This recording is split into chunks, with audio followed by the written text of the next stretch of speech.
নমস্কাৰ, মই গায়ত্ৰী। আজি মোৰ লগত আছে মোৰ মেণ্টৰ ৰণিতা বা। নমস্কাৰ। আজি ৰণিতা বাই অলপ এক্সেছৰ কথা আপোনালোকক ক'ব। মানে বহুতে মোক সুধি থাকে এক্সেছ কিয় ল'ব লাগে, এক্সেছ বাৰ হয় কি, তাৰ বিষয়ে আজি ৰণিতা বাই ক'ব।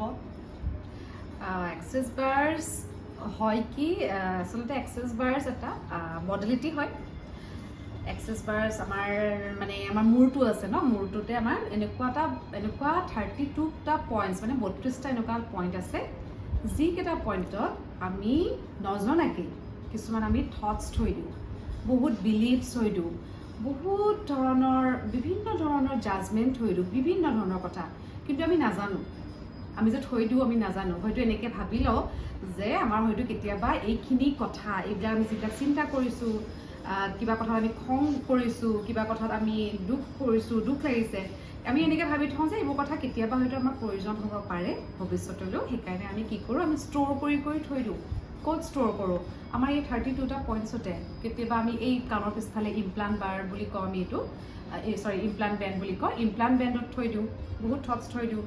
তাৰ পাছতে মানি ৰিলেটেড, ধৰক আপোনাৰ টকা পইচা ৰিলেটেড কিছু পৰিস্থিতিৰ সৃষ্টি হৈছে আপোনাৰ জীৱনত, যে আপুনি ভাবি লৈছে যে আপোনাৰ হাতলৈ টকা নাহে, টকা ঘটাটো বিৰাটেই টান।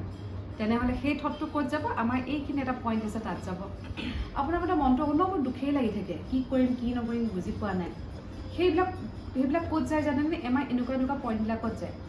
যেতিয়া আমি বাৰ্ছ দিওঁ, আমি যেতিয়া এই দুইখন হাতেৰে বাৰ্ছকেইটা দিওঁ, বাৰ্ছ মানে আমি যিবিলাক পইণ্টছবোৰ, যিবোৰ যে ক'লোঁ, ইয়াত ধৰক আছে, কাণৰ ওপৰত আছে, ইয়াত আছে, কাণৰ পিছফালে আছে, সেই পইণ্টবোৰ যেতিয়া আমি টাচ কৰোঁ, তেতিয়া কি হয়, আমাৰ যিবোৰ থট আছে, যিবোৰ আমাৰ কোনো প্ৰয়োজন নাই আমাৰ জীৱনটোত, সেইবোৰ লাহে লাহে ৰিলিজ হ'বলৈ ধৰে।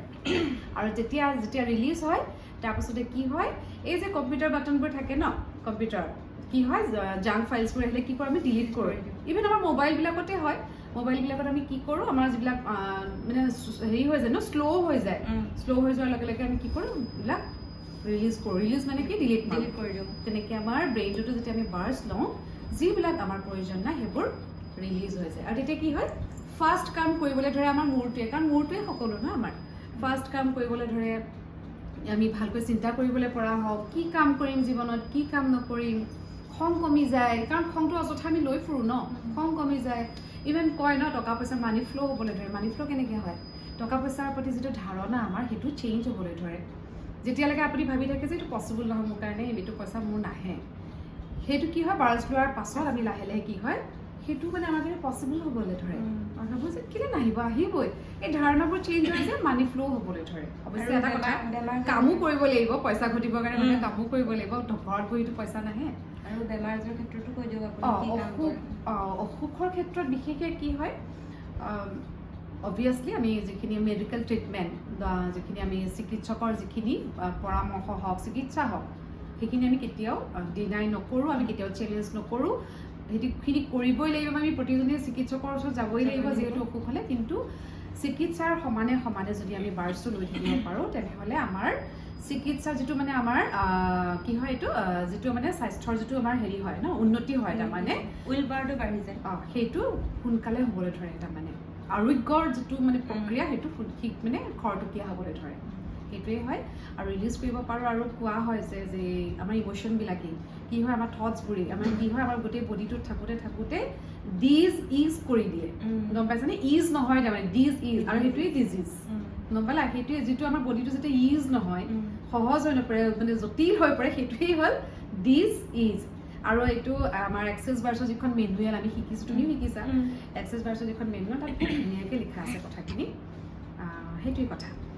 তেতিয়াহ'লে আজি আপোনালোকে সকলোবোৰ কথা ৰণিতা বাৰ পৰা গম পালে। মইতো আপোনালোকক কৈছোঁৱে, আজি মই ৰণিতা বাৰ পৰাও আপোনালোকক এক্সেছ বাৰ ল'লে কি হয় সকলোবোৰ জনাই দিলোঁ। এতিয়া আপোনালোকে যদি এক্সেছ বাৰ ল'ব বিচাৰে, নিশ্চয় তো ল'ব পাৰে। আপোনালোকে ছেশ্যন এটা লৈ চাওক, দেখিব আপোনালোকৰ জীৱনটো সঁচাকৈ সলনি হৈছে, আপোনালোকৰ বহুত চেঞ্জ আহিব আপোনালোকৰ। আৰু উদাহৰণ এখেত আছে, গায়ত্ৰী। মই সদায় কওঁ গায়ত্ৰী, মানে মই যেতিয়া লগ পাইছিলোঁ সেইগৰাকী গায়ত্ৰী এতিয়া নাই, বহুত বেছি চেঞ্জ হ'ল, এতিয়া ওলোটাই মানে মুখে ওলোটাই কেতিয়াবা কয়, তাই এইটো নহয় দেই, এনেকুৱা, এইটো তেনেকুৱাহে, তাৰমানে তাইহে মোক মানে পজিটিভিটি মোক বিলাবলৈ পৰা হৈ গ'ল। সেইকাৰণে বহুত বেছি ভাল লাগে। বাৰ বহুত ভাল হয়। বাৰ পৰাতো মই 2টা ছেছন লৈছো। বাৰ হাতখন সঁচাকে ভাল একদম মানে হাত বুলি নহয়, আমি চবেই ভাল। মই বহুত ভাল আমি পাইছো। চবেই বাৰ পৰা ভাল। ছেছন লৈয়েতো মই ভাবিলো যে মই এক্সেছ বাৰ শিকিম আৰু মই শিকিলো বাৰ পৰা আৰু আজি মই ইমানখিনি নিজকে চেঞ্জ কৰিব পাৰিলো। মোৰ যিবোৰ সমস্যা আছিলে, যিটো চিটুৱেশ্যন আছিলে সেইবোৰৰ পৰা ওলাই আহিব পাৰিলো। থেংক ইউ বা বাৰটো সদায় থেংক ইউ। তো আজিলৈ ইয়াতে সামৰিছো। ধন্যবাদ। নমস্কাৰ।